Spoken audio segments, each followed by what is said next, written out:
So in today's video, I'm going to talk about the Googan Trench Hawg.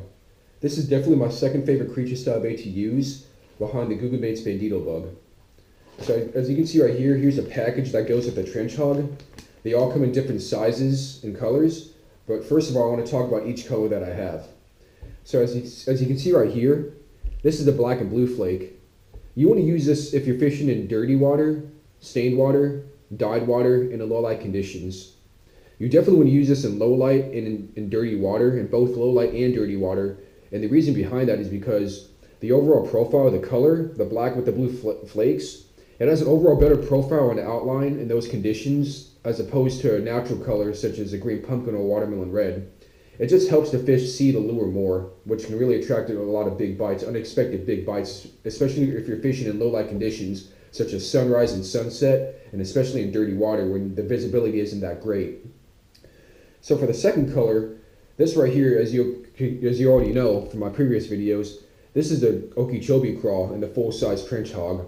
This is my all-time favorite color to use. I love the blue sapphire on the bottom. It's definitely great to use. It's really good to use if you're fishing in all kinds of water, but preferably I like using this in dirty water because the blue sapphire, it really does stick out in the dirty water. The nice shine, the glitter, it just has a nice shine to it, which can really also help the fish, the bass, the bowfin, the catfish. It can really help them zone in into the lure.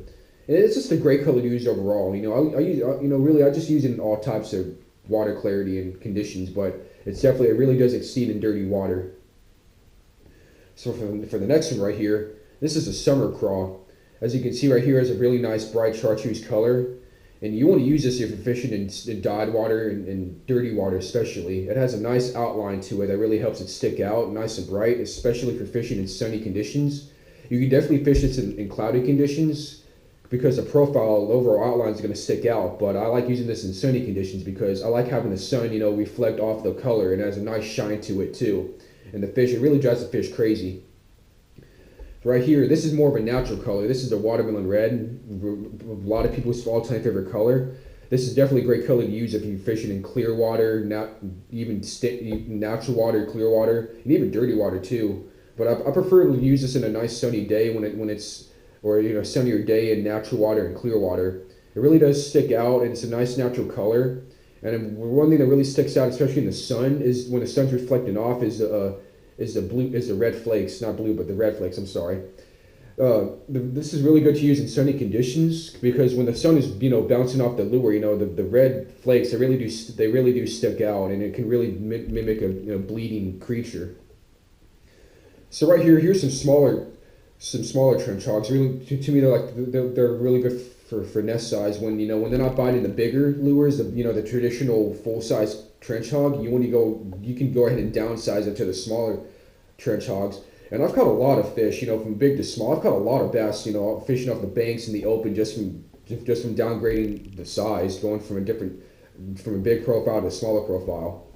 So as you can see right here, this is a traditional craw-looking color, the orange and the green pumpkin on the top. This is called the Alabama craw. It has a nice orange in the bottom. This is really good really good imitation of a crawfish color. And in fact, down here, from what I see from their little holes when they're in the water, a lot of the shells and the color of the shells, it has a nice light brown to orange mix. So this is definitely a good way to match the hatch if you're trying to really imitate a crawfish. So let's keep going. So right here, this is probably one of my all-time favorite colors to use. This is the blue baby. In the top, it has a nice green pumpkin, and in the bottom, it has a nice powdery blue color. It really does stick out in all kind of conditions. The flash, the overall reflection, just the flash of the lure, it really draws the bass's attention. And it's just a great overall natural color to use. I mean, you have green pumpkin on the top, and then you have a nice powdery blue in the bottom. It's just a great combination to use, and it's a natural color. Right here, we have this is the natural color. To me, this is it's a really good way to imitate bluegills because in the top it has a nice dark green pumpkin with blue flakes, and in the bottom it has a nice silver color, which is a great way to imitate bluegills. So now that I've gone over each color, I now want to talk about when and how to use this creature style bait.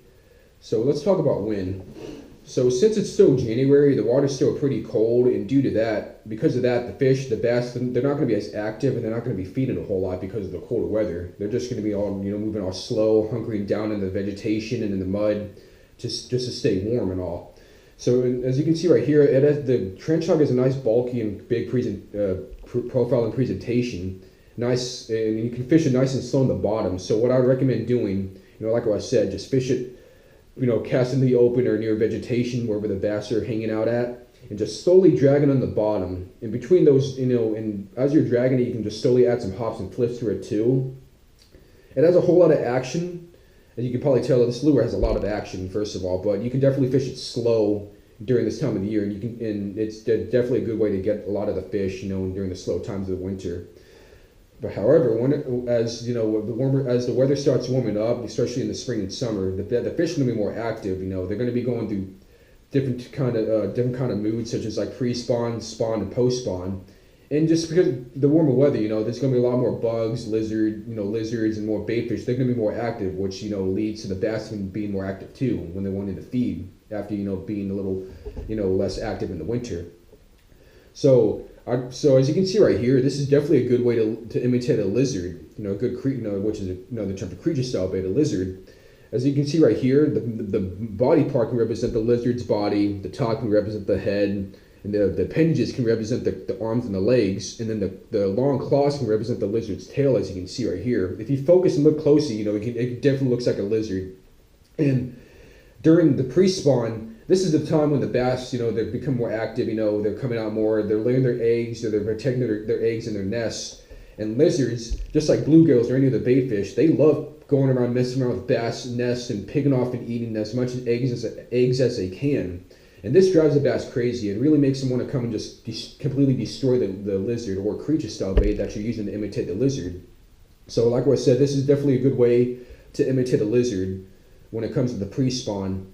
And definitely in the summertime and the fall time, you see a lot of lizards, hopping out, and they're still doing the same during the spring. They're still, feeding off the eggs and all that, messing around with the bass.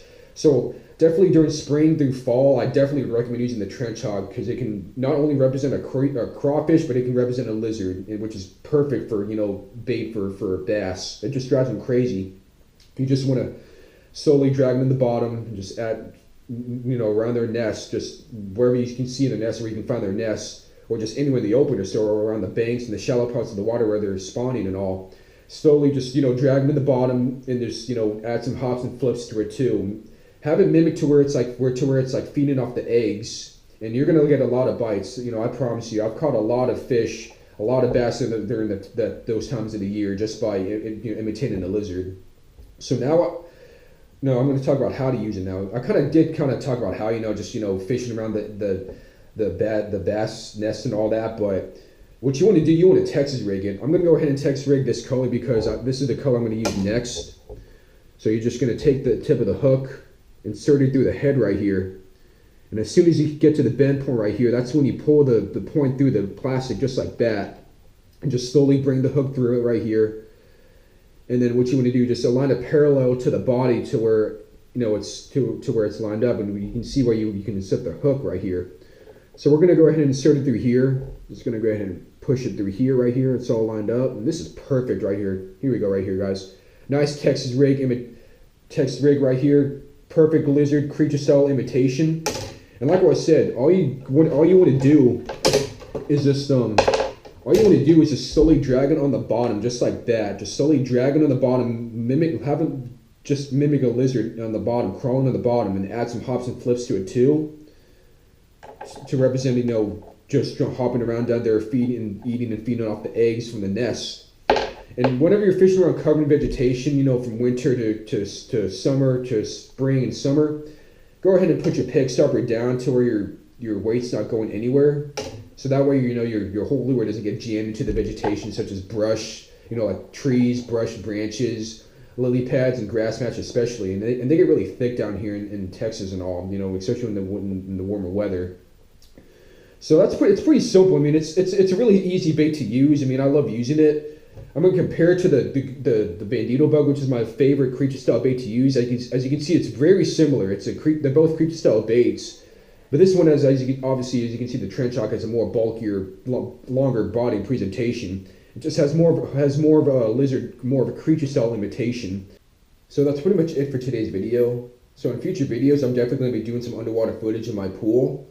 So I can show you different ways how to use different lures, such as the Trench Hawg, and kind of show each action, the action that it produces in the water. But until then, you guys, thank you so much for watching. Don't forget to like, comment, and subscribe. And I'll see you all next time.